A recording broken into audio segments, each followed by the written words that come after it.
Наша нація, наша умма в час, коли все швидко змінюється, все динамично, як ніколи потребує історії успіху. Успіх цей, безумовно, починається з вас, з мене, з кожного з нас. Успіх цей, як на мене, починається з глибокого роздуму, з аналітики. Давайте ж разом міркувати. З ім'ям Аллаха, милостивого, всемилостивого. Деякі думки про мовчання. Східна мудрість гласить: той, хто добився бажаного, мовчить. Той, хто вичерпав знання, також мовчить. Мовчання, що веде до відсутності мови, є мова. Незнання, що веде до знання, є знання. Мовчки ти можеш пізнати все. Мовчки ти можеш сказати все.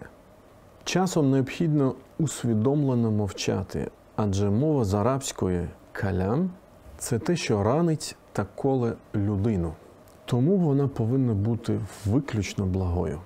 Пророк Мухаммад, нехай благословить його та помілує Аллах, сказав: «Нехай той, хто вірує в Аллаха та в останній день, говорить благе або мовчить». Хадіс достовірний та наводить його Аль-Бухарі. Тому той, хто мовчить усвідомлене, знайде свій порятунок. Тому через одне погане слово людина може 70 років падати в пекло. Часом в мовчанні є велике благо. Якщо ви не знаєте, що відповісти, то мовчання сховує ваше незнання. А якщо ви знаєте, що відповісти, але промовчити, то ваше мовчання підкреслить вашу внутрішню силу та знання. Той, хто менше говорить, менше помиляється.